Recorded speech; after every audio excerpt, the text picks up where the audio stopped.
ਹੁਣ ਤੁਸੀਂ Punjabi radio USA ਨੂੰ ਆਪਣੇ ਫੋਨ ਨੰਬਰਾਂ ਤੋਂ ਸੁਣ ਸਕਦੇ ਹੋ, ਜਿਸ ਦੇ ਵਿੱਚ USA ਦੇ ਲਈ 832 551 5029, 8325515029 ਜਾਂ 605 475 6868, 6054756868, UK ਦੇ ਲਈ 3300101100, 3300 101100, ਜਰਮਨੀ ਦੇ ਲਈ 51180904041511 80 90 40 41, ਫਰਾਂਸ ਦੇ ਲਈ 3318014255, 33 180 142 595, ਆਸਟ੍ਰੇਲੀਆ ਦੇ ਲਈ 612080805601,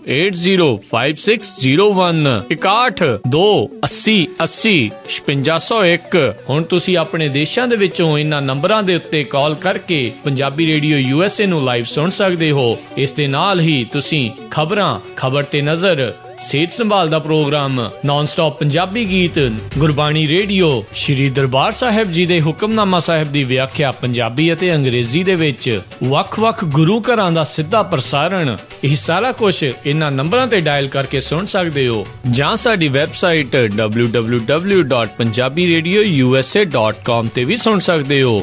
ਸੁਣਦੇ ਰਹੋ ਪੰਜਾਬੀ ਰੇਡੀਓ USA।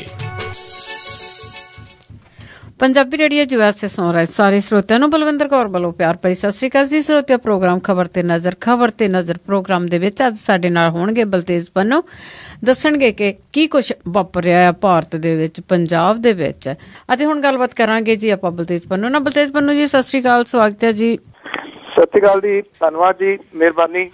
ਹਾਂ ਜੀ ਬਲਤੇਜ ਪੰਨੂ ਜੀ, ਆਪਾਂ ਗੱਲਬਾਤ ਸ਼ੁਰੂ ਕਰਦੇ ਹਾਂ। ਜਿਵੇਂ ਭਾਈ ਗੁਰਬਖਸ਼ ਸਿੰਘ ਖਾਲਸਾ ਹੋਣਾ ਨੇ ਮਾਰਚ ਲੈ ਕੇ ਜਾਣਾ ਸੀਗਾ ਅੰਮ੍ਰਿਤਸਰ, ਪਰ ਉਹ ਜਿਹੜਾ ਮਾਰਚ ਸੀ ਉਹਨਾਂ ਦਾ ਬਿਲਕੁਲ ਉਹ ਨਾਕਾਮ ਰਿਹਾ। ਐਕਚੁਅਲੀ ਮੈਂ ਉਸ ਟਾਈਮ ਦੇ ਉੱਤੇ ਸਾਰਾ ਜਿਹੜਾ ਸੀ ਨਾਲ ਦੀ ਨਾਲ ਇਹ ਰਿਹਾ ਜੀ ਕਿ ਜੋ ਕੁਛ ਉੱਥੇ ਹੁੰਦਾ ਰਿਹਾ ਸਵੇਰ ਤੋਂ ਲੈ ਕੇ ਤਕਰੀਬਨ ਜਿਹੜਾ ਸੀਗਾ ਜੀ 4-4:30 ਵਜੇ ਤੱਕ, ਕਿਉਂਕਿ ਕਾਫਲਾ ਜਾਣਾ ਸੀਗਾ ਜੀ ਦਰਬਾਰ ਸਾਹਿਬ ਮੱਥਾ ਟੇਕਣ ਦੇ ਵਾਸਤੇ, ਇਹਦੀ ਫੁੱਲ ਤਿਆਰੀ ਸੀਗੀ। ਇਹਦੇ ਵਾਸਤੇ ਬਕਾਇਦਾ ਤੌਰ ਦੇ ਉੱਤੇ ਜਿਹੜਾ ਸੋਸ਼ਲ ਮੀਡੀਆ ਉਹਦੇ ਉੱਤੇ ਜਾਂ ਅਖਬਾਰਾਂ ਦੇ ਵਿੱਚ ਵੀ ਖਬਰਾਂ ਲੱਗ ਚੁੱਕੀਆਂ ਸੀ। ਇਹਦੇ ਇਸ਼ਤਿਹਾਰ ਜਿਹੜੇ ਉਹ ਛਪੇ ਹੋਏ ਸੀਗੇ ਅੰਤਮ ਇੱਛਾ ਮਾਰਚ ਦੇ ਨਾਂ ਥੱਲੇ, ਜਿੰਨੀਆਂ ਗੱਡੀਆਂ ਸੀ ਉਹਦੇ ਉੱਤੇ ਉਹ ਇਹ ਜਿਹੜੇ ਇਸ਼ਤਿਹਾਰ ਉਹ ਲੱਗੇ ਹੋਏ ਸੀਗੇ। ਤੇ ਬਾਅਦ ਦੇ ਵਿੱਚ ਪਤਾ ਨਹੀਂ ਕੀ ਹੋਇਆ ਜੀ, ਗੁਰਬਖਸ਼ ਸਿੰਘ ਹੋਰਾਂ ਨੇ ਇਹ ਕਿਹਾ ਕਿ ਪਰਚੀਆਂ ਜਿਹੜੀਆਂ ਪਾਉਣੀਆਂ ਨੇ, ਪਰਚੀਆਂ ਪਾ ਲਈਆਂ ਗਈਆਂ, ਪਰਚੀ ਜਿਹੜੀ ਉਹ ਚੁੱਕ ਲਈ ਗਈ ਤੇ ਪਰਚੀ ਦੇ ਉੱਤੇ ਇਹ ਕਿਹਾ ਗਿਆ ਜੀ ਕਿ ਨਹੀਂ ਜਾਣਾ, ਔਰ ਉਹ ਜਿਹੜੇ ਜੀ ਉਹ ਗਏ ਨਹੀਂ ਮੁੜ ਕੇ। ਤੇ ਜਦੋਂ ਉਹਨਾਂ ਨੇ ਨਾ ਕਰਤੀ ਕਿ ਉਹਨਾਂ ਨੇ ਨਹੀਂ ਜਿਹੜਾ ਜਾਣਾ, ਤੇ ਉਸ ਤੋਂ ਬਾਅਦ ਜਿਹੜਾ ਸੀਗਾ ਜੀ ਉੱਥੇ ਰੋਸ ਫੈਲਣਾ ਸ਼ੁਰੂ ਹੋ ਗਿਆ ਸੰਗਤ ਦੇ ਵਿੱਚ, ਜਿਹੜੀ ਕਿ ਦੂਰੋਂ ਦੂਰੋਂ ਆਈ ਹੋਈ ਸੀ। ਇੱਥੋਂ ਤੱਕ ਕਿ ਕੁਛ ਨੌਜਵਾਨ ਜਿਹੜੇ ਸੀਗੇ ਇੰਨੀ ਗਹਿਰੀ ਧੁੰਦ ਦੇ ਵਿੱਚ, ਸਖਤ ਠੰਡ ਦੇ ਵਿੱਚ ਉੱਤਰਾਖੰਡ ਤੋਂ ਪੂਰੀ ਰਾਤ ਜਿਹੜੀ ਡਰਾਈਵ ਕਰਕੇ ਉੱਥੇ ਪਹੁੰਚੇ ਜੀ। ਕੋਈ 60 ਤੋਂ 65 ਦੇ ਕਰੀਬ ਜਿਹੜੀਆਂ ਗੱਡੀਆਂ ਸੀ ਉਹਨਾਂ ਦਾ ਕਾਫਲਾ ਜਿਹੜਾ ਤਿਆਰ ਖੜਾ ਸੀਗਾ ਤੇ ਉਹ ਨਹੀਂ ਤੁਰ ਸਕਿਆ। ਉਦੋਂ ਬਾਅਦ ਜਿਹੜੇ ਪੰਜ ਸਿੰਘ ਜਿਨ੍ਹਾਂ ਨੇ ਇਸ ਕਾਫਲੇ ਦੇ ਜਿਹੜਾ ਜੀ ਅੱਗੇ ਲੱਗਣਾ ਸੀਗਾ ਜੀ, ਉਹਨਾਂ ਨੂੰ ਇਹ ਬੇਨਤੀ ਕੀਤੀ ਗਈ ਕਿ ਤੁਸੀਂ ਗੁਰਬਖਸ਼ ਸਿੰਘ ਖਾਲਸਾ ਹੋਰਾਂ ਨੂੰ ਜਿਹੜਾ ਜੀ ਉਹਦੇ ਵਾਸਤੇ ਮਨਾਓ ਜਾਣ ਲਈ। ਉਹਨਾਂ ਨੇ ਗੁਰੂ ਗ੍ਰੰਥ ਸਾਹਿਬ ਤੋਂ ਜਿਹੜਾ ਸੀ ਹੁਕਮਨਾਮਾ ਲੈ ਕੇ ਇਹ ਗੱਲ ਆਖੀ, ਉਹ ਦੱਸਣ ਦੇ ਵਾਸਤੇ ਜਦੋਂ ਆਏ ਜਿੱਥੇ ਗੁਰਬਖਸ਼ ਸਿੰਘ ਖਾਲਸਾ ਹੋਰੀ ਬੈਠੇ ਨੇ ਆਸਣ ਲਾ ਕੇ, ਤੇ ਗੁਰਬਖਸ਼ ਸਿੰਘ ਖਾਲਸਾ ਹੋਰੀ ਜਿਹੜੇ ਉਹ ਉੱਥੋਂ ਚਲੇ ਗਏ ਜਦੋਂ ਉਹਨਾਂ ਨੇ ਆਉਂਦੇ ਦੇਖੇ ਜੀ ਪੰਜ ਸਿੰਘ ਜਿਹੜੇ ਸੀਗੇ ਜੀ, ਔਰ ਜਾ ਕੇ ਉਹਨਾਂ ਨੇ ਅੰਦਰ ਜਿਹੜਾ ਸੀਗਾ ਜੀ ਉਹ ਕੁੰਡੀ ਲਾ ਲਈ, ਉੱਥੇ ਬੈਠੇ ਰਹੇ। ਜਿਹੜੇ ਪੰਜ ਸਿੰਘ ਸੀਗੇ ਜੀ ਉਹ ਇੰਤਜ਼ਾਰ ਉੱਥੇ ਕਰਦੇ ਰਹੇ ਕੋਈ ਕਰੀਬ 25 ਮਿੰਟ। ਉਦੋਂ ਬਾਅਦ ਉਹ ਜਿਹੜੇ ਕਮਰੇ 'ਚ ਗਏ ਉਸ ਪਾਸੇ ਵੱਲ ਨੂੰ ਗਏ ਜੀ, ਉੱਥੇ ਜਾ ਕੇ ਉਹਨਾਂ ਨੇ ਜਿਹੜਾ ਸੀਗਾ ਗੁਰਬਖਸ਼ ਸਿੰਘ ਖਾਲਸਾ ਹੋਰਾਂ ਨੂੰ ਕਿਹਾ ਕਿ ਉਹਨਾਂ ਦਾ ਹੁਕਮ ਹੈ ਕਿ ਉਹ ਦਰਬਾਰ ਸਾਹਿਬ ਮੱਥਾ ਟੇਕਣ ਜਿਹੜਾ ਜਾਣਗੇ, ਪਰਚੀ ਵਾਲਾ ਜਿਹੜਾ ਜੀ ਉਹਨਾਂ ਕਿਹਾ ਕਿ ਇਹ ਰੱਦ ਕਰਨਾ ਪਊਗਾ। ਗੁਰਬਖਸ਼ ਸਿੰਘ ਖਾਲਸਾ ਹੋਰਾਂ ਨੇ ਇਹ ਕਿਹਾ ਜੀ ਕਿ ਉਹ ਇੱਥੇ ਨਹੀਂ, ਗੁਰੂ ਗ੍ਰੰਥ ਸਾਹਿਬ ਦੀ ਹਜ਼ੂਰੀ ਦੇ ਵਿੱਚ ਗੱਲ ਕਰਨੀ ਚਾਹੁੰਦੇ ਨੇ। ਉਹਨਾਂ ਨੇ ਕਿਹਾ ਠੀਕ ਹੈ। ਸਿੰਘ ਸਾਹਿਬ ਫਿਰ ਸਤਿਨਾਮ ਵਾਹਿਗੁਰੂ ਜਿਹੜਾ ਕਹਿੰਦੇ ਜੀ ਉੱਧਰ ਚਲੇ ਗਏ। ਗੁਰਬਖਸ਼ ਸਿੰਘ ਖਾਲਸਾ ਹੋਰੀ ਤਕਰੀਬਨ 35 ਮਿੰਟ ਫੇਰ ਨਾਲ ਜਿਹੜੇ ਜੀ ਉਹ ਆਏ, ਲਗਾਤਾਰ ਫੋਨ ਦੇ ਉੱਤੇ ਸੰਪਰਕ ਉਹ ਕਰਦੇ ਰਹੇ ਕਿਹਨੂੰ ਇਹ ਭੇਜਦੀ ਹੈ। ਇਹਦੇ ਦੌਰਾਨ ਇਹ ਰਿਹਾ ਜੀ ਕਿ ਜਿਹੜਾ ਕਰਨੈਲ ਸਿੰਘ ਪੀਰ ਮੁਹੰਮਦ ਹੈ ਉਹਦਾ ਰੋਲ ਜਿਹੜਾ ਨਾ ਜੀ ਉਹ ਭੱਜ ਕੇ ਜਿਹੜਾ ਉਹ ਦੇਖਣ ਵਾਲਾ ਸੀਗਾ। ਇੱਕ ਗੱਲ ਈਵਨ ਰਿਕਾਰਡ ਵੀ ਕਰ ਲਈ, ਜਦੋਂ ਪੰਜ ਸਿੰਘ ਆ ਰਹੇ ਸੀਗੇ ਨਾ ਜੀ ਗੁਰਬਖਸ਼ ਸਿੰਘ ਉਹਨਾਂ ਨੂੰ ਕਹਿਣ, ਤੇ ਕਰਨੈਲ ਸਿੰਘ ਪੀਰ ਮੁਹੰਮਦ ਇਹ ਕਹਿ ਰਿਹਾ ਸੀਗਾ ਫੈਸਲਾ ਸਿੰਘ ਸਾਹਿਬ ਬਦਲਣਾ ਨਹੀਂ ਹੈ, ਪਰਚੀ ਵਾਲਾ ਫੈਸਲਾ ਹੀ ਰਹਿਣਾ ਚਾਹੀਦਾ। ਉਹ ਗੱਲ ਉਹਨੇ ਮੰਨੀ ਵੀ ਇਹ ਗੱਲ ਕਿ ਹਾਂ ਮੈਂ ਤਾਂ ਕਿਹਾ ਸੀਗਾ ਕਿ ਗਲਤ ਫੈਸਲਾ ਨਾ ਕੋਈ ਜਿਹੜਾ ਜੀ ਉਹ ਹੋ ਜੇ। ਤੇ ਇਹਦੇ ਦੌਰਾਨ ਜਦੋਂ ਅੰਦਰ ਜਿਹੜੀ ਸੀ ਉਹ ਤੂੰ ਜਦੋਂ ਗੁਰਬਖਸ਼ ਸਿੰਘ ਖਾਲਸਾ ਹੋਰੀ ਅੰਦਰ ਆਏ, ਗੁਰਦੁਆਰੇ ਦੇ ਬੂਹਾ ਬੰਦ ਕਰ ਲਿਆ ਗਿਆ, ਕੈਮਰੇ ਵਗੈਰਾ ਜਿਹੜੇ ਸੀ ਉਹ ਅੰਦਰ ਨਹੀਂ ਜਾਣ ਦਿੱਤੇ, ਪਰ ਅੰਦਰ ਤੂੰ ਮੈਂ ਜਿਹੜੀ ਉਹ ਵਾਹਵਾ ਹੋਈ 5 ਸਿੰਘ ਦੇ ਨਾਲ, ਸਿੰਘ ਸਾਹਿਬਾਨ ਦੇ ਨਾਲ, ਔਰ ਇਹ ਕਿਹਾ ਗੁਰਬਖਸ਼ ਸਿੰਘ ਨੇ ਕਿ ਮੈਨੂੰ ਲਿਖਤੀ ਰੂਪ ਦੇ ਵਿੱਚ ਦਿਓ ਕਿ ਜੇ ਮੇਰੀ ਗ੍ਰਿਫਤਾਰੀ ਹੋਈ ਤੇ ਤੁਸੀਂ ਵੀ ਨਾਲ ਗ੍ਰਿਫਤਾਰ ਹੋਵੋਗੇ ਜੀ। ਭਗਵੰਤ ਮਾਨ ਹੋਰੀ ਜਿਹੜੇ ਮੈਂਬਰ ਪਾਰਲੀਮੈਂਟ ਉਹ ਵੀ ਨਾਲ ਸਨ ਜੀ, ਉਹਨਾਂ ਨੇ ਵੀ ਇਹ ਗੱਲ ਕਹੀ ਕਿ ਮੇਰੀ ਗੱਡੀ ਤੁਸੀਂ ਮੂਹਰੇ ਲਾਓ, ਮੇਰੀ ਗੱਡੀ ਦੇ ਵਿੱਚ ਸਿੰਘ ਸਾਹਿਬ ਤੁਸੀਂ ਬੈਠੋ, ਤੇ ਜੇ ਗ੍ਰਿਫਤਾਰੀ ਹੋਈ ਤੇ ਮੈਂ ਪਹਿਲਾਂ ਗ੍ਰਿਫਤਾਰੀ ਦਊਂਗਾ। ਉਹਨਾਂ ਨੇ ਇਹ ਕਿਹਾ ਕਿ ਪੁਲਿਸ ਏਦਾਂ ਨਹੀਂ ਕਰੂਗੀ ਕਿ ਇੱਕ ਮੈਂਬਰ ਪਾਰਲੀਮੈਂਟ ਨੂੰ ਜਿਹੜਾ ਜੀ ਉਹ ਗ੍ਰਿਫਤਾਰ ਕਰੇ।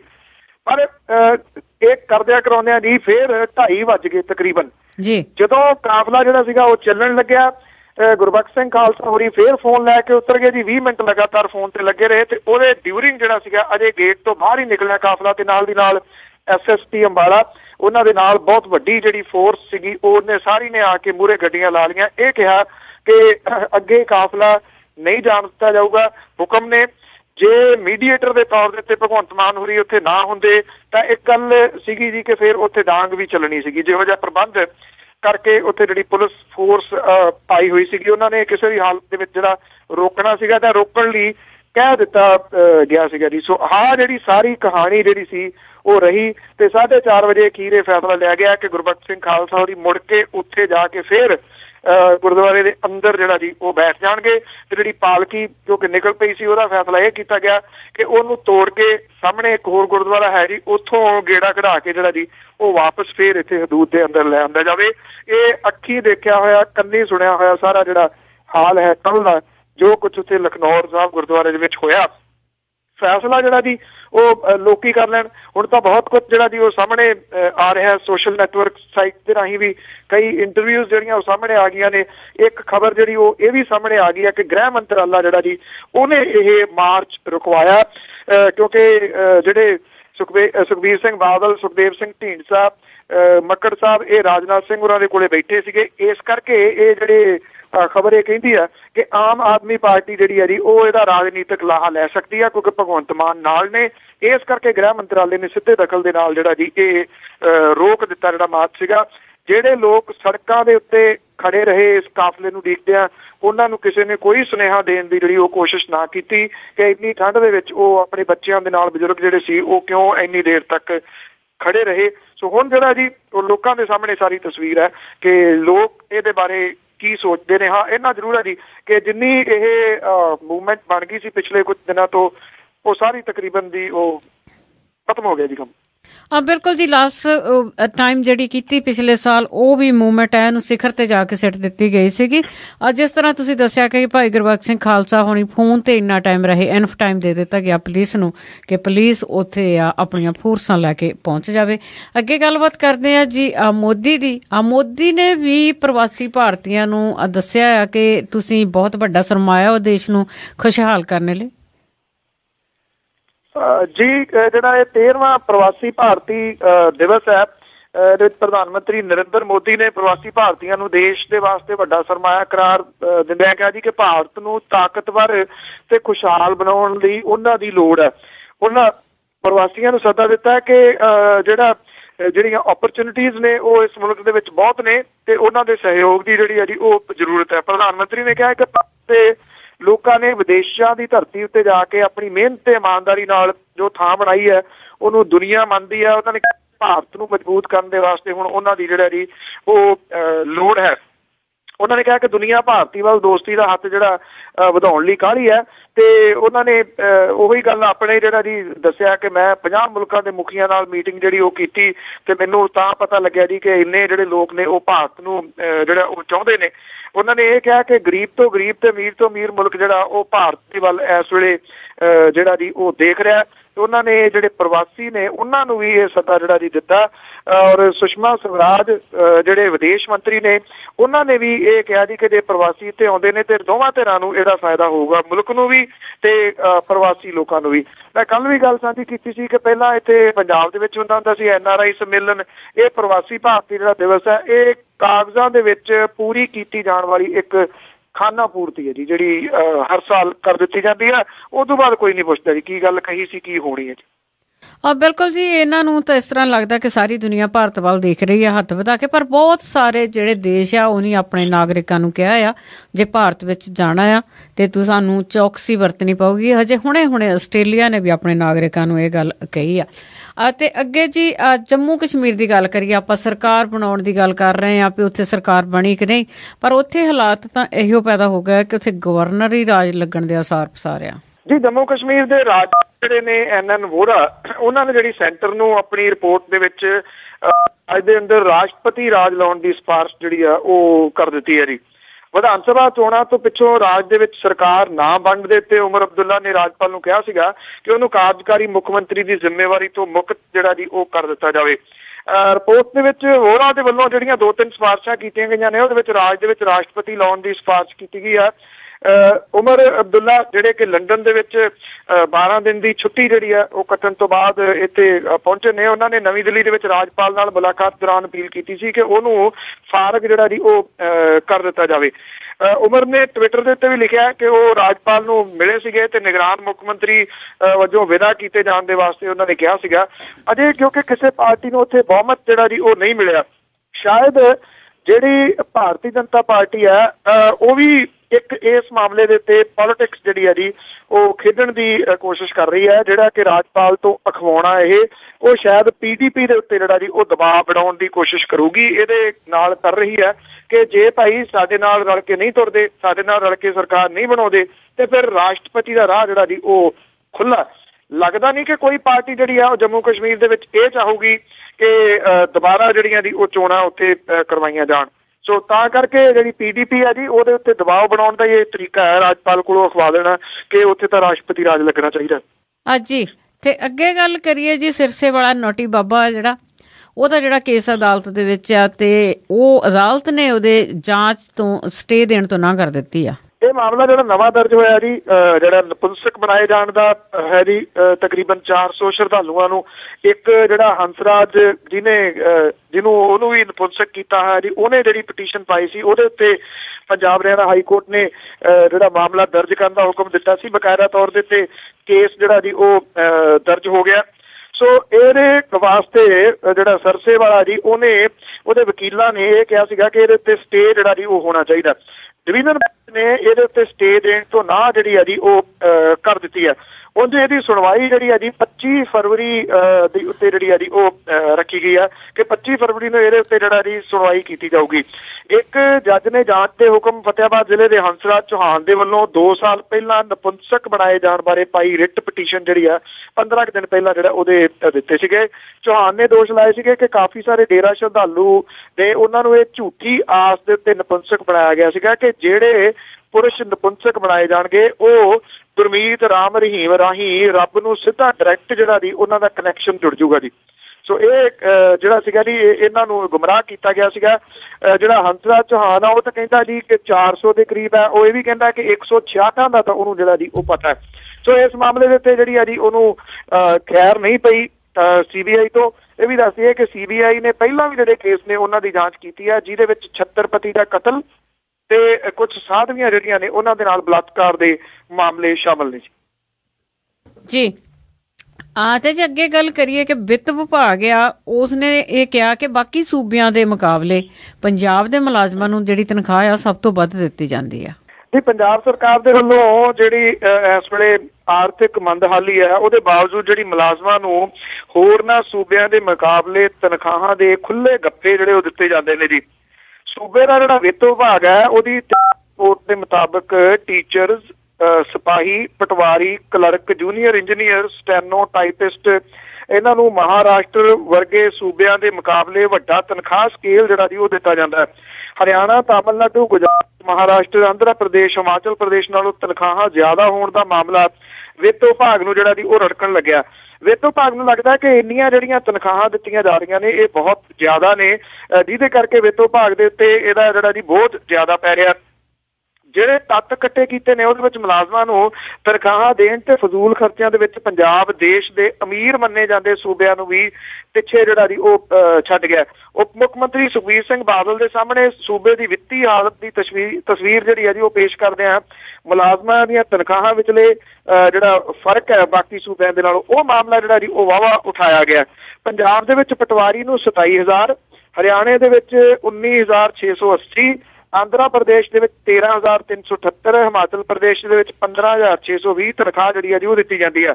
ਪ੍ਰਾਇਮਰੀ ਜਾਂ ETT ਜਿਹੜੇ ਟੀਚਰ ਨੇ ਉਹਨਾਂ ਨੂੰ ਪੰਜਾਬ ਤੇ ਹਰਿਆਣਾ ਦੇ ਵਿੱਚ 32,580 ਰੁਪਏ, ਤਾਮਿਲਨਾਡੂ ਦੇ ਵਿੱਚ 27,800, ਗੁਜਰਾਤ ਦੇ ਵਿੱਚ 19,820, ਮਹਾਰਾਸ਼ਟਰ ਦੇ ਵਿੱਚ 22,720, ਆਂਧਰਾ ਪ੍ਰਦੇਸ਼ ਦੇ ਵਿੱਚ 19,319 ਤੇ ਹਿਮਾਚਲ ਪ੍ਰਦੇਸ਼ ਦੇ ਵਿੱਚ 22,940 ਰੁਪਏ ਪੇ ਜਿਹੜੀ ਹੈ ਉਹ ਦਿੱਤੀ ਜਾਂਦੀ ਹੈ। ਔਰ ਇਸੇ ਤਰੀਕੇ ਦੇ ਨਾਲ ਸਿਪਾਹੀ ਜਿਹੜਾ ਜੀ ਉਹਨੂੰ ਪੰਜਾਬ ਦੇ ਵਿੱਚ 27,000 ਰੁਪਇਆ ਮਿਲਦਾ ਮਹੀਨੇ ਦਾ, ਹਰਿਆਣੇ ਦੇ ਵਿੱਚ ਉਹਨੂੰ 15,920, ਹਿਮਾਚਲ ਪ੍ਰਦੇਸ਼ ਦੇ ਵਿੱਚ 15,620 ਔਰ ਤਾਮਿਲਨਾਡੂ ਦੇ ਵਿੱਚ 14,200, ਗੁਜਰਾਤ ਦੇ ਵਿੱਚ 14,000, ਮਹਾਰਾਸ਼ਟਰ ਦੇ ਵਿੱਚ 19,820 ਤੇ ਆਂਧਰਾ ਪ੍ਰਦੇਸ਼ ਦੇ ਵਿੱਚ 15,000 ਤੇ 14 ਰੁਪਏ ਤਨਖਾਹ ਜਿਹੜੀ ਹੈ ਜੀ ਉਹ ਦਿੱਤੀ ਜਾਂਦੀ ਹੈ। ਜਿਹੜੀਆਂ ਵਿੱਤ ਵਿਭਾਗ ਦੀਆਂ ਸਿਫਾਰਿਸ਼ਾਂ ਨੇ ਇਹ ਤਾਂ ਨਹੀਂ ਹੋ ਸਕਦਾ ਕਿ ਉਹ ਲਾਗੂ ਹੋ ਜਾਣ, ਇੰਨਾ ਸੌਖਾ ਨਹੀਂ ਹੁੰਦਾ ਕਿਉਂਕਿ ਤਨਖਾਹ ਜਿਹੜੀ ਹੈ ਉਹ ਵਧਾਉਣੀ ਤਾਂ ਸੌਖੀ ਹੋ ਸਕਦੀ ਹੈ, ਘਟਾਉਣੀ ਜਿਹੜੀ ਹੈ ਉਹ ਬੜੀ ਔਖੀ ਹੈ।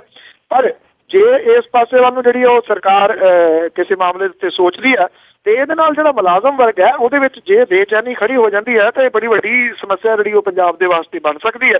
ਪਰ ਇੰਨਾ ਹੈ ਕਿ ਪਹਿਲੀ ਵਾਰੀ ਇਹ ਹੈ ਕਿ ਵਿੱਤ ਵਿਭਾਗ ਨੇ ਇੱਧਰ ਵੀ ਸੋਚਿਆ ਕਿ ਜਿਹੜੇ ਫਾਲਤੂ ਖਰਚੇ ਲੀਡਰ ਤਾਂ ਕਰਦੇ ਹੀ ਨੇ, ਇਹ ਜਿਹੜਾ ਮੁਲਾਜ਼ਮ ਨੇ ਜੀ ਇਹਨਾਂ ਨੂੰ ਲੋੜ ਤੋਂ ਵੱਧ ਤਨਖਾਹਾਂ ਦਿੱਤੀਆਂ ਜਾ ਰਹੀਆਂ।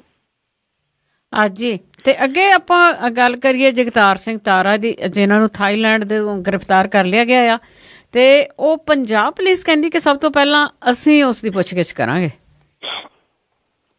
ਜੀ ਪੰਜਾਬ ਦੇ ਸਾਬਕਾ ਮੁੱਖ ਮੰਤਰੀ ਬੇਅੰਤ ਸਿੰਘ ਹੱਤਿਆਕਾਂਡ ਦਾ ਮੁੱਖ ਮੁਲਜ਼ਮ ਜਗਤਾਰ ਸਿੰਘ ਤਾਰਾ ਨੂੰ ਚੰਡੀਗੜ੍ਹ ਪੁਲਿਸ ਨਹੀਂ ਬਲਕਿ ਪੰਜਾਬ ਪੁਲਿਸ ਜਿਹੜੀ ਹੈ ਉਹ ਥਾਈਲੈਂਡ ਤੋਂ ਲੈ ਕੇ ਆਊਗੀ ਜੀ। ਤਾਰੇ ਦੇ ਵਿਰੁੱਧ ਬੇਅੰਤ ਸਿੰਘ ਹੱਤਿਆਕਾਂਡ ਤੇ ਬੜੈਲ ਜੇਲ੍ਹ ਜਿਹੜੀ ਤੋੜੀ ਸੀ ਉਹਨੇ, ਉਹ ਦੋਵੇਂ ਕੇਸ ਚੰਡੀਗੜ੍ਹ ਦੇ ਵਿੱਚ ਚੱਲ ਰਹੇ ਨੇ। ਪਰ ਥਾਈਲੈਂਡ ਤੋਂ ਲਿਆ ਕੇ ਸਭ ਤੋਂ ਪਹਿਲਾਂ ਪੁੱਛ ਪੜਤਾਲ ਜਿਹੜੀ ਉਹ ਪੰਜਾਬ ਦੀ ਪੁਲਿਸ ਜਿਹੜੀ ਉਹ ਕਰੂਗੀ। CBI ਤਾਰੇ ਨੂੰ ਲਿਆਉਣ ਦੇ ਵਾਸਤੇ ਨੋਡਲ ਏਜੰਸੀ ਦੀ ਭੂਮਿਕਾ ਨਿਭਾਊਗੀ ਤੇ ਇਸ ਮੁਲਜ਼ਮ ਦੀ ਗ੍ਰਿਫਤਾਰੀ ਦੇ ਨਾਲ ਜੇਲ੍ਹ ਬ੍ਰੇਕ ਦੀਆਂ ਕਈ ਅਣਸੁਲਝੀਆਂ ਕੜੀਆਂ ਜਿਹੜੀਆਂ ਉਹ ਵੀ ਖੁੱਲ ਸਕਦੀਆਂ ਨੇ। ਪੰਜਾਬ ਪੁਲਿਸ ਦੇ ਮੁਖੀ ਸਮੇਤ ਸਿੰਘ ਸੈਣੀ ਨੇ ਕਿਹਾ ਕਿ ਭਾਵੇਂ ਜਗਤਾਰ ਸਿੰਘ ਤਾਰੇ ਦੇ ਵਿਰੁੱਧ ਮੁੱਖ ਕੇਸ ਚੰਡੀਗੜ੍ਹ ਦੇ ਵਿੱਚ ਚੱਲ ਰਿਹਾ ਪਰ ਇਹਦੇ ਨਾਲ ਕੋਈ ਫਰਕ ਨਹੀਂ ਪੈਂਦਾ, ਇਹ ਮਾਮੂਲੀ ਤਕਨੀਕੀ ਮਾਮਲਾ ਹੈ। ਉਹਨਾਂ ਨੇ ਇਹ ਗੱਲ ਕਹੀ ਹੈ ਕਿ ਪੰਜਾਬ ਪੁਲਿਸ ਪਿਛਲੇ ਲੰਮੇ ਸਮੇਂ ਤੋਂ ਤਾਰੇ ਦੀ ਸੂਹ ਜਿਹੜੀ ਉਹ ਲੈ ਰਹੀ ਸੀਗੀ ਤੇ ਇਹਦੀ ਜਾਣਕਾਰੀ ਸਤੰਬਰ 2014 ਦੇ ਵਿੱਚ ਕੇਂਦਰੀ ਖੁਫੀਆ ਏਜੰਸੀਆਂ ਤੇ ਥਾਈਲੈਂਡ ਪੁਲਿਸ ਨੂੰ ਮੁਹੱਈਆ ਜਿਹੜੀ ਉਹ ਕਰਵਾਈ ਗਈ ਸੀਗੀ। ਇਹ ਪਤਾ ਲੱਗਾ ਜੀ ਕਿ ਜਿਹੜਾ ਜੀ ਤਾਰੇ ਦੇ ਵਿਰੁੱਧ ਪੰਜਾਬ ਤੇ ਚੰਡੀਗੜ੍ਹ ਦੇ ਵਿੱਚ ਕੋਈ 5 ਕੇਸ ਜਿਹੜੇ ਉਹ ਦਰਜ ਨੇ, ਉਹਦੇ ਵਿਰੁੱਧ ਇੱਕ ਕੇਸ ਜਿਹੜਾ ਰੋਪੜ ਪੁਲਿਸ ਨੇ ਵੀ ਜਿਹੜਾ ਜੀ ਉਹ ਦਰਜ ਕੀਤਾ ਹੋਇਆ। ਹੁਣ ਕਿਹੜੀ ਪੁਲਿਸ ਪਾਰਟੀ ਜਿਹੜੀ ਹੈ ਜੀ ਉਹਨੂੰ ਲੈਣ ਦੇ ਵਾਸਤੇ ਜਾਊਗੀ, ਇਹਦੇ ਵਾਸਤੇ ਅਜੇ ਜਿਹੜੀ ਪੰਜਾਬ ਪੁਲਿਸ ਹੈ ਜੀ ਉਹ ਗਿਣਤੀਆਂ ਮਿਣਤੀਆਂ ਕਰ ਰਹੀ ਹੈ। ਔਰ ਇਹ ਵੀ ਦੱਸ ਦਈਏ ਕਿ ਥਾਈਲੈਂਡ ਦੀ ਜਿਹੜੀ ਅਦਾਲਤ ਹੈ ਉਹਨੇ ਜਗਤਾਰ ਸਿੰਘ ਤਾਰੇ ਨੂੰ ਭਾਰਤ ਨੂੰ ਸੌਂਪਣ ਦੇ ਹੁਕਮ ਜਿਹੜੇ ਨੇ ਉਹ ਦੇ ਦਿੱਤੇ ਨੇ। ਜਿਹੜੀ ਕਾਰਵਾਈ ਹੈ ਉਹ ਪੂਰੀ ਹੋਣ ਤੋਂ ਬਾਅਦ ਇਹ ਪੁਲਿਸ ਪਾਰਟੀ ਜਿਹੜੀ ਹੈ ਜਗਤਾਰ ਸਿੰਘ ਤਾਰੇ ਨੂੰ ਥਾਈਲੈਂਡ ਤੋਂ ਭਾਰਤ ਲਿਆਉਣ ਦੇ ਵਾਸਤੇ ਜਿਹੜੀ ਉਹ ਇੱਥੋਂ ਰਵਾਨਾ ਹੋਊਗੀ ਜੀ। ਹਾਂਜੀ ਤੇ ਅੱਗੇ ਜੀ ਆਪਣੇ ਪਰਾਲੀ ਨੂੰ ਅੱਗ ਲਾ ਦਿੱਤੀ ਜਾਂਦੀ ਆ ਪੰਜਾਬ ਦੇ ਵਿੱਚ ਤੇ ਬਾਦਲ ਨੇ ਇਹ ਐਲਾਨ ਕੀਤਾ ਕਿ ਜਿਹੜਾ ਪਿੰਡ ਪਰਾਲੀ ਨੂੰ ਅੱਗ ਨਹੀਂ ਲਾਊਗਾ ਉਹਨਾਂ ਨੂੰ 1 ਲੱਖ ਰੁਪਏ ਦੀ ਗ੍ਰਾਂਟ ਦਿੱਤੀ ਜਾਊਗੀ। ਬਿਲਕੁਲ, ਦੇਖੋ ਕਾਨੂੰਨ ਤਾਂ ਹੈਗੇ ਨੇ ਇੱਥੇ, ਜਿਹੜੇ ਪਰਾਲੀ ਨੂੰ ਅੱਗ ਜੇ ਲਾਉਂਦੇ ਨੇ ਤਾਂ ਉਹਦੇ ਉੱਤੇ ਪਰਚਾ ਜਿਹੜਾ ਜੀ ਉਹ ਦਰਜ ਹੁੰਦਾ, ਪਰ ਇਹਨਾਂ ਕਾਨੂੰਨਾਂ ਦੇ ਤਹਿਤ ਕਦੀ ਪਰਚੇ ਜਿਹੜੇ ਉਹ ਦਰਜ ਹੁੰਦੇ ਨਹੀਂ। ਮਾੜੇ ਮੋਟੇ ਕਿਤੇ ਟਾਵਾਂ ਹੀ ਹੈ ਜੀ ਕੋਈ ਪਰਚਾ ਜਿਹੜਾ ਉਹ ਦਰਜ ਹੋਵੇ, ਇੰਪਲੀਮੈਂਟ ਨਹੀਂ ਹੋ ਰਹੇ ਜੀ। ਇੱਕ ਕਿਸਮ ਦੇ ਨਾਲ ਇਹ ਸਰਕਾਰ ਦੇ ਹੱਥ ਖੜੇ ਨੇ। ਸਰਕਾਰ ਸ਼ਾਇਦ ਕਿਤੇ ਨਾ ਕਿਤੇ ਸਿਆਸਤ ਤੁਸੀਂ ਕਹਿ ਲਓ ਉਹਦੀ ਵਜ੍ਹਾ ਕਰਕੇ ਉਹ ਜ਼ਿਮੀਦਾਰ ਨੂੰ ਕਿਸੇ ਨੂੰ ਹੱਥ ਨਹੀਂ ਪਾਉਣਾ ਚਾਹੁੰਦੀ ਕਿ ਜੇ ਜ਼ਿਮੀਦਾਰ ਦੇ ਕਿਸੇ ਨੂੰ ਹੱਥ ਪਾਇਆ ਤੇ ਕੰਮ ਜਿਹੜਾ ਭੜਕ ਸਕਦਾ। ਇਹਦੇ ਕਰਕੇ ਜਿਹੜੀ ਇਹ ਅੱਗ ਭੜਕਦੀ ਆ ਪਰਾਲੀ ਵਾਲੀ, ਉਹਨੇ ਬਹੁਤ ਨੁਕਸਾਨ ਜਿਹੜਾ ਜੀ ਉਹ ਪੰਜਾਬ ਦਾ ਕਰਨਾ ਸ਼ੁਰੂ ਕੀਤਾ ਹੋਇਆ ਜੀ। ਇੱਥੇ ਗਲ ਦੀਆਂ ਬਿਮਾਰੀਆਂ ਜਿਹੜੇ ਸਕਿਨ ਰੋਗ ਨੇ ਉਹ ਪਰਾਲੀ ਨੂੰ ਅੱਗ ਲਾਉਣ ਕਰਕੇ ਬਹੁਤ ਵੱਧਦੇ ਨੇ, ਕਿਉਂਕਿ ਜਿਹੜਾ ਛਿੜਕਾਅ ਪੈਸਟੀਸਾਈਡ ਦਾ ਜਾਂ ਜਿਹੜੀਆਂ ਖਾਦਾਂ ਪਾਈਆਂ ਹੁੰਦੀਆਂ ਨੇ ਉਹ ਪੂਰਾ ਵਾਤਾਵਰਨ ਜਿਹੜਾ ਜ਼ਹਿਰੀਲਾ ਕਰ ਦਿੰਦੀਆਂ ਨੇ, ਹਾਦਸਿਆਂ ਨੂੰ ਉਹ ਵੱਖਰਾ ਜਿਹੜਾ ਜੀ ਉਹ ਸੱਦਾ ਦਿੰਦੀਆਂ ਨੇ। ਹੁਣ ਮੁੱਖ ਮੰਤਰੀ ਜਿਹੜੇ ਨੇ ਜੀ ਉਹਨਾਂ ਨੇ ਇਹ ਗੱਲ ਕਹੀ ਹੈ ਕਿ ਝੋਨੇ ਦੀ ਪਰਾਲੀ ਨੂੰ ਅੱਗ ਲਾਉਣ ਵਾਲੇ ਪਿੰਡ ਨੂੰ 1 ਲੱਖ ਤੇ ਇਸ ਤਰ੍ਹਾਂ ਦੇ ਜ਼ਿਲ੍ਹੇ ਨੂੰ 1 ਕਰੋੜ ਰੁਪਏ ਦੀ ਵਿਸ਼ੇਸ਼ ਗ੍ਰਾਂਟ ਜਿਹੜੀ ਉਹ ਦਿੱਤੀ ਜਾਇਆ ਕਰੂਗੀ ਜੀ। ਉਹਨਾਂ ਨੇ ਸਰਕਾਰ ਦੇ ਵਾਤਾਵਰਣ, ਜੰਗਲਾਤ ਤੇ ਮੌਸਮੀ ਤਬਦੀਲੀ ਮੰਤਰਾਲਾ ਜਿਹੜਾ ਜੀ ਉਹਨੇ ਕੇਂਦਰੀ ਪੋਲਿਊਸ਼ਨ ਕੰਟਰੋਲ ਬੋਰਡ ਦੇ ਵੱਲੋਂ ਸੂਬੇ ਦੇ ਪੋਲਿਊਸ਼ਨ ਕੰਟਰੋਲ ਬੋਰਡ ਦੇ ਸਹਿਯੋਗ ਦੇ ਨਾਲ ਉੱਤਰੀ ਸੂਬਿਆਂ ਦੇ ਸੰਬੰਧਿਤ ਮਹਿਕਮਿਆਂ ਦੀ ਇਸ ਸਮੱਸਿਆ ਤੇ ਜ਼ੋਨਲ ਵਰਕਸ਼ਾਪ ਜਿਹੜੀ ਉਹ ਕਰਵਾਈ ਸੀਗੀ ਕਿ ਇਹਨੂੰ ਕਿਹੜੇ ਤਰੀਕੇ ਦੇ ਨਾਲ ਜਿਹੜਾ ਜੀ ਉਹ ਰੋਕਿਆ ਜਾ ਸਕੇ। ਹੁਣ ਪ੍ਰੋਬਲਮ ਇਹ ਹੈ ਜੀ ਕਿ ਫਿਰ ਸਿਆਸਤ ਆ ਜਾਂਦੀ ਹੈ। ਜਿਹੜੀ ਪਿੰਡਾਂ ਦੇ ਵਿੱਚ ਪੰਚਾਇਤਾਂ ਜਿਹੜੀਆਂ ਬਣਦੀਆਂ ਨੇ ਉਹ ਵੱਖ-ਵੱਖ ਸਿਆਸੀ ਪਾਰਟੀਆਂ ਦੀਆਂ ਹੁੰਦੀਆਂ ਨੇ। ਜਿਹੜੀ ਸਰਕਾਰ ਕਾਬਜ਼ ਹੁੰਦੀ ਹੈ ਸੱਤਾ ਦੇ ਉੱਤੇ ਪੰਜਾਬ ਦੇ ਵਿੱਚ, ਉਹਦੀਆਂ ਹੀ ਬਹੁਤੀਆਂ ਪੰਚਾਇਤਾਂ ਹੁੰਦੀਆਂ ਨੇ। ਹੁਣ ਜਿਹੜੇ ਲੱਖ ਰੁਪਏ ਦੀ ਗ੍ਰਾਂਟ ਪਿੰਡ ਦੇ ਵਾਸਤੇ ਲੈਣੀ ਆ, ਪਰ ਸਰਪੰਚ ਜਾਂ ਸ਼ਾਇਦ ਆਪਣੀਆਂ ਵੋਟਾਂ ਜਿਹੜੀਆਂ ਜੀ ਉਹਨੂੰ ਘੱਟ ਆਊਗਾ ਨਹੀਂ ਤੇ ਉਹ ਪੰਗਾ ਨਹੀਂ ਲਊਗਾ ਕਿਸੇ ਪਰਾਲੀ ਸਾੜਨ ਵਾਲੇ ਦੇ ਵਿਰੁੱਧ। ਇਸ ਕਰਕੇ ਠੀਕ ਹੈ 1 ਲੱਖ ਰੁਪਏ ਦੀ ਗ੍ਰਾਂਟ ਤਾਂ ਉਹਨਾਂ ਨੇ ਐਲਾਨ ਕਰ ਦਿੱਤੀ ਹੈ, ਪਰ ਇਹਦੇ ਨਾਲ ਕੁਝ ਨਹੀਂ ਹੋਣਾ। ਇਹ ਤਾਂ ਸਖਤੀ ਜਿਹੜੀ ਆ ਜੀ ਉਹ ਕੀਤੀ ਜਾਵੇ ਤਾਂ ਕੁਝ ਜਿਹੜਾ ਜੀ ਹੋ ਸਕਦਾ ਹੈ। ਕਾਨੂੰਨ ਹੈਗੇ ਨੇ ਸਖਤ, ਪਰ ਉਹ ਇੰਪਲੀਮੈਂਟ ਨਹੀਂ ਕੀਤੇ ਜਾਂਦੇ ਜੀ। ਅਤੇ ਜੀ ਅੱਗੇ ਇੱਕ ਖਬਰ ਆਈ ਸੀਗੀ ਕਿ ਪੁਲਿਸ ਨੇ ਸਿੱਖ ਜਥੇਬੰਦੀਆਂ ਦੇ ਨੌਜਵਾਨਾਂ ਨੂੰ ਵੀ ਹਿਰਾਸਤ ਵਿੱਚ ਲੈ ਲਿਆ। ਕੁਝ ਜਿਹੜੇ ਨੇ ਜੀ ਇਹ ਚੌਕਸੀ ਦੇ ਵਜੋਂ ਅੰਮ੍ਰਿਤਸਰ ਦੇ ਵਿੱਚ ਜਿਹੜਾ ਜੀ ਉਹ ਥੋੜੇ ਜਿਹੇ ਨੌਜਵਾਨ ਜਿਹੜੇ ਸੀਗੇ ਉਹਨਾਂ ਨੂੰ ਪੁਲਿਸ ਨੇ ਹਿਰਾਸਤ ਦੇ ਵਿੱਚ ਜਿਹੜਾ ਇਹ ਲਿਆ ਸੀਗਾ, ਕਿਉਂਕਿ ਜਿਹੜਾ ਹਰਿਮੰਦਰ ਸਾਹਿਬ ਦੇ ਵਿੱਚ ਅਖੰਡ ਪਾਠ ਰਖਾਇਆ ਗਿਆ ਸੀਗਾ ਜੀ ਉੱਥੇ, ਕਿਉਂਕਿ ਜੇ ਗੁਰਬਖਸ਼ ਸਿੰਘ ਖਾਲਸਾ ਹੋਰੀ ਪਹੁੰਚਦੇ ਤੇ ਤਾਂ ਕਰਕੇ ਜਿਹੜਾ ਸੀਗਾ ਪੁਲਿਸ ਫੋਰਸ ਵਗੈਰਾ ਜਿਹੜੀ ਉਹ ਲਾਈ ਗਈ ਸੀਗੀ। ਇਸ ਕਰਕੇ ਉਹਨਾਂ ਕੁਝ ਲੋਕਾਂ ਨੂੰ ਜਿਹੜਾ ਹਿਰਾਸਤ ਦੇ ਵਿੱਚ ਲੈਣ ਦੀਆਂ ਖਬਰਾਂ ਜਿਹੜੀਆਂ ਉਹ ਆਈਆਂ ਸੀਗੀਆਂ। ਇਹਤਿਆਤ ਦੇ ਵਜੋਂ ਜਿਹੜਾ ਸੀਗਾ ਉਹ ਉਹਨਾਂ ਨੂੰ ਕੁਝ ਲੋਕਾਂ ਨੂੰ ਲਿਆ ਗਿਆ ਸੀਗਾ ਜੀ ਹਿਰਾਸਤ ਦੇ ਵਿੱਚ ਜੀ। ਤੇ ਅੱਗੇ ਜੀ ਸਿੰਥੈਟਿਕ ਡਰੱਗ ਦੀ ਗੱਲ ਕਰੀਏ ਕਿ ਉਸ ਦੇ ਵਿੱਚ ਐਨਫੋਰਸਮੈਂਟ ਡਾਇਰੈਕਟੋਰੇਟ ਨੇ ਰਾਜਾ ਤੇ ਸੁੱਖਾ ਨੂੰ ਰਿਮਾਂਡ ਤੇ ਲੈ ਲਿਆ ਜੀ। ਇਹ ਜਿਹੜੀ ਐਨਫੋਰਸਮੈਂਟ ਡਾਇਰੈਕਟੋਰੇਟ ਹੈ ਈਡੀ, ਉਹਨੇ ਜਿਹੜਾ 6000 ਕਰੋੜ ਰੁਪਏ ਦਾ ਇਹ ਸਿੰਥੈਟਿਕ ਡਰੱਗ ਦਾ ਮਸਲਾ ਹੈ, ਜਿਹਦੇ ਵਿੱਚ ਪਿਛਲੇ ਦਿਨਾਂ ਦੇ ਵਿੱਚ ਜਿਹੜਾ ਬਿਕਰਮ ਸਿੰਘ ਮਜੀਠੀਆ ਉਹਨੂੰ ਵੀ ਪੁੱਛਗਿੱਛ ਜਿਹੜੀ ਉਹ ਕੀਤੀ ਗਈ ਸੀਗੀ। ਔਰ ਇਸੇ ਮਾਮਲੇ ਦੇ ਵਿੱਚ ਜਿਹੜਾ ਜੀ ਈਡੀ ਨੇ ਹੁਣ ਰਾਜਾ ਤੇ ਸੁੱਖਾ ਜਿਹੜਾ ਉਹਨਾਂ ਨੂੰ 4 ਦਿਨਾਂ ਪ੍ਰੋਡਕਸ਼ਨ ਵਾਰੰਟ ਦੇ ਉੱਤੇ ਜਿਹੜਾ ਜੀ ਉਹ ਲਿਆ। ਇਹ ਜਿਹੜਾ ਕਾਰੋਬਾਰੀ ਵਰਿੰਦਰ ਰਾਜਾ ਤੇ ਸੁਖਜੀਤ ਸਿੰਘ ਉਰਫ ਸੁੱਖਾ, ਇਹਦੇ ਤੋਂ ਇਸ ਮਾਮਲੇ ਦੇ ਉੱਤੇ ਜਿਹੜੀ ਅਜੀ ਪੁੱਛਗਿੱਛ ਕਰਨੀ ਆ। ਮੈਂ ਦੱਸਦਾ ਕਿ ਜਿਹੜਾ ਵਰਿੰਦਰ ਰਾਜਾ ਉਹ ਸਾਬਕਾ ਮੰਤਰੀ ਸਰਵਣ ਸਿੰਘ ਫਲੌਰ ਦੇ ਪੁੱਤ ਦਮਨਵੀਰ ਸਿੰਘ ਦਾ ਖਾਸ ਦੋਸਤ ਹੈ। ਔਰ ਇਹ ਪਤਾ ਲੱਗਾ ਸੀਗਾ ਕਿ ਦਮਨਵੀਰ ਨੇ ਆਪਣੇ ਇਸ ਦੋਸਤ ਰਾਜਾ ਨੂੰ ਗੁਰਾਇਆ ਦੇ ਕਾਰੋਬਾਰੀ ਚੂਨੀ ਲਾਲ ਗਾਬਾ ਦੇ ਨਾਲ ਮਿਲਵਾਇਆ ਸੀਗਾ ਜੀ। ਔਰ ਗਾਬਾ ਹੀ ਰਾਜਾ ਨੂੰ ਸਿੰਥੈਟਿਕ ਦੀ ਸਪਲਾਈ ਜਿਹੜੀ ਉਹ ਕਰਦਾ ਸੀਗਾ। ਅੱਛਾ, ਅੱਗੋਂ ਜਿਹੜੀਆਂ ਇਹਨਾਂ ਦੀਆਂ ਤਾਰਾਂ ਨੇ ਜੀ ਉਹ ਜਾ ਕੇ ਜੁੜਦੀਆਂ ਨੇ ਪਿੰਦੇ ਤੇ ਸੱਤੇ ਦੇ ਨਾਲ ਜਿਹੜਾ ਜੀ, ਜਿਹੜੇ ਕਿ ਕੈਨੇਡਾ ਦੇ ਵਿੱਚ ਰਹਿੰਦੇ ਨੇ। ਔਰ ਜਿਹੜੀ ਪੁਲਿਸ ਨੇ ਚੂਨੀ ਲਾਲ ਗਾਬਾ ਦੀ ਹਿਮਾਚਲ ਪ੍ਰਦੇਸ਼ ਦੀ ਗੰਗਰੇਟ ਦੇ ਵਿੱਚ ਫੈਕਟਰੀ ਫੜੀ ਸੀ ਜਿੱਥੇ ਸਿੰਥੈਟਿਕ ਡਰੱਗ ਫੜੀ ਗਈ ਸੀਗੀ। ਈਡੀ ਨੇ ਇਸ ਮਾਮਲੇ ਦੇ ਉੱਤੇ ਬਿੱਟੂ ਔਲਖ ਨੂੰ ਵੀ ਪ੍ਰੋਡਕਸ਼ਨ ਵਾਰੰਟ ਦੇ ਉੱਤੇ ਲਿਆਉਣ ਦੀ ਤਿਆਰੀ ਜਿਹੜੀ ਆ ਜੀ ਉਹ ਕੀਤੀ ਆ। ਈਡੀ ਜਿਹੜੀ ਆ ਉਹ 26 ਦਸੰਬਰ ਨੂੰ ਉਹਨੇ ਪੰਜਾਬ ਦੇ ਮਾਲ ਮੰਤਰੀ ਬਿਕਰਮ ਸਿੰਘ ਮਜੀਠੀਆ ਨੂੰ ਪੁੱਛਗਿੱਛ ਲਈ ਸੱਦਿਆ ਸੀਗਾ। ਔਰ ਇਹ ਵੀ ਕਿਹਾ ਜਾ ਰਿਹਾ ਹੈ ਕਿ ਉਹਨੂੰ ਦੁਬਾਰਾ ਜਿਹੜਾ ਜੀ ਉਹ ਸੰਮਣ ਕੀਤਾ ਜਾ ਰਿਹਾ। ਉਦੋਂ ਪਹਿਲਾਂ ਉਹ ਰਾਜਾ ਤੇ ਸੁੱਖਾ ਤੋਂ ਜਿਹੜੀ ਆ ਜੀ ਉਹ ਪੁੱਛਗਿੱਛ ਕਰਕੇ ਇਹ ਕੜੀਆਂ ਉਹ ਮਨਾਉਣੀਆਂ ਚਾਹੁੰਦੀ ਆ। ਕੈਨੇਡਾ ਦੇ ਵਿੱਚ ਰਹਿਣ ਵਾਲੇ ਸਤਪ੍ਰੀਤ ਸਿੰਘ ਸੱਤਾ ਤੇ ਪਰਮਿੰਦਰ ਸਿੰਘ ਉਰਫ ਪਿੰਦੀ ਦੇ ਨਾਲ ਪੈਸੇ ਦੇ ਜਿਹੜਾ ਜੀ ਉਹ ਲੈਣ ਦੇਣ ਦੇ ਮਾਮਲੇ ਦੇ ਵਿੱਚ। ਹੁਣ ਇਹਨਾਂ ਤੋਂ ਈਡੀ ਕੀ ਪੁੱਛਗਿੱਛ ਕਰਦੀ ਆ, ਇਹਦੇ ਵਾਸਤੇ ਜਿਹੜਾ ਜੀ ਮੇਰਾ ਖਿਆਲ ਅਜੇ ਇੰਤਜ਼ਾਰ ਕਰਨਾ ਹੋਊਗਾ। ਔਰ ਇਸ ਗੱਲ ਦਾ ਵੀ ਇੰਤਜ਼ਾਰ ਹੋਊਗਾ ਕਿ ਉਸ ਤੋਂ ਬਾਅਦ ਅਗਲਾ ਜਿਹੜਾ ਸੰਮਣ ਆ ਜੀ ਫੇਰ ਵਿਕਰਮ ਸਿੰਘ ਮਜੀਠੀਆ ਨੂੰ ਕਦੋਂ ਹੁੰਦਾ ਜੀ। ਤੇ ਇੱਕ ਆਪਾਂ ਜੀ ਇੱਥੇ ਪੰਜਾਬ ਦੇ ਵਿੱਚ ਦੇਖਿਆ ਕਿ ਪੰਜਾਬ ਦੇ ਵਿੱਚ ਬਹੁਤ ਸਾਰੇ ਜਿਹੜੇ ਆਗੂ ਆ ਉਹ ਨਸ਼ਿਆਂ ਦੇ ਖਿਲਾਫ ਜੰਗ ਲੜਨ ਦੀ ਦਹਾਈ ਪਾ ਰਹੇ, ਬੜੀ ਉੱਚੀ ਉੱਚੀ ਬੋਲ ਰਿਹਾ ਕਿ ਅਸੀਂ ਨਸ਼ੇ ਬੰਦ ਕਰਨੇ ਆ। ਪਰ ਬਹੁਤ ਸਾਰੇ ਜਿਹੜੇ ਆਗੂ ਆ ਖੁਦ ਹੀ ਉਹ ਉਹਨਾਂ ਦੇ ਸ਼ਰਾਬ ਦੇ ਠੇਕੇ ਆ ਤੇ ਸ਼ਰਾਬ ਦੀਆਂ ਫੈਕਟਰੀਆਂ। ਬਿਲਕੁਲ ਜੀ, ਜਿਹੜਾ ਸ਼ਰਾਬ ਦਾ ਕਾਰੋਬਾਰ ਆ, ਮੈਂ ਅੱਗੇ ਇੱਕ ਦਿਨ ਅੰਕੜੇ ਸਾਂਝੇ ਕੀਤੇ ਸੀ। 8.5 ਕਰੋੜ ਰੁਪਏ ਦੀ ਰੋਜ਼ ਦੀ ਜਿਹੜੀ ਆ ਜੀ ਉਹ ਸ਼ਰਾਬ ਵਿਕਦੀ ਆ ਪੰਜਾਬ ਦੇ ਵਿੱਚ। ਪੰਜਾਬ ਦੇ 22 ਜ਼ਿਲ੍ਹੇ ਨੇ ਜੀ ਔਰ 26 ਫੈਕਟਰੀਆਂ ਨੇ ਜੀ ਇੱਥੇ। ਔਰ ਜਿਹੜੇ ਇੱਕ ਮੰਤਰੀ ਤੇ 2 ਵਿਧਾਇਕ ਨੇ ਉਹਨਾਂ ਦੀਆਂ ਸ਼ਰਾਬ ਦੀਆਂ ਜਿਹੜੀਆਂ ਫੈਕਟਰੀਆਂ ਨੇ ਇਹਦੇ ਵਿੱਚ ਰੋਜ਼ 5 ਲੱਖ ਬੋਤਲ ਜਿਹੜੀ ਹੈ ਜੀ ਉਹ ਸ਼ਰਾਬ ਦੀ ਬਣਦੀ ਹੈ ਜੀ। ਮਜੀਠੀਆ ਪਰਿਵਾਰ ਜਿਹੜਾ ਜੀ ਉਹਦਾ ਇਸ ਵੇਲੇ ਇਸ ਕਾਰੋਬਾਰ ਦੇ ਉੱਤੇ ਪੂਰਾ ਕੰਟਰੋਲ ਹੈ। ਵਿਕਰਮ ਸਿੰਘ ਮਜੀਠੀਆ ਵਾਲਿਆਂ ਦੀਆਂ ਇਹ ਫੈਕਟਰੀਆਂ ਨੇ ਜਿਹੜੀਆਂ ਸ਼ਰਾਬ ਦੀਆਂ। ਔਰ ਪੰਜਾਬ ਦਾ ਜਿਹੜਾ ਸ਼ਰਾਬ ਕਾਰੋਬਾਰ ਹੈ ਉਹਦੇ ਉੱਤੇ ਉਹਨਾਂ ਦਾ ਸਭ ਤੋਂ ਵੱਡਾ ਜਿਹੜਾ ਜੀ ਉਹ ਕਬਜ਼ਾ ਹੈ। ਉਂਝ ਪੰਜਾਬ ਦੇ ਵਿੱਚ ਨਸ਼ਿਆਂ ਦੇ ਖਿਲਾਫ ਜੰਗ ਲੜਨ ਦੇ ਵਾਸਤੇ ਜਿਹੜੇ ਮੋਹਰੇ ਨੇ ਜੀ ਉਹ ਸ਼ਰਾਬ ਦੇ ਕਿੰਗ ਨੇ। ਪੰਜਾਬ ਦੇ ਜਿਹੜੇ ਇੱਕ ਮੰਤਰੀ ਤੇ 2 ਵਿਧਾਇਕ ਜਿਹੜੇ ਨੇ ਉਹ ਰੋਜ਼ 5 ਲੱਖ ਬੋਤਲਾਂ ਸ਼ਰਾਬ ਉਹਨਾਂ ਦੀ ਜਿਹੜੀ ਬਣਦੀ ਹੈ। ਮੱਧ ਪ੍ਰਦੇਸ਼ ਚੋਂ ਨਸ਼ੇ ਪੰਜਾਬ ਦੇ ਵਿੱਚ ਆਉਣ ਦਾ ਰੌਲਾ ਤਾਂ ਪੈ ਰਿਹਾ, ਪਰ ਪੰਜਾਬ ਦੇ ਅਕਾਲੀ ਵਿਧਾਇਕ ਦੀਪ ਮਲਹੋਤਰਾ ਨੇ ਇੰਦੌਰ ਮੱਧ ਪ੍ਰਦੇਸ਼ ਦੇ ਵਿੱਚ ਸ਼ਰਾਬ ਦੀ ਫੈਕਟਰੀ ਉਸ ਡਿਸਟਿਲਰੀ ਜਿਹੜੀ ਉਹ ਲਾਈ ਹੋਈ ਹੈ।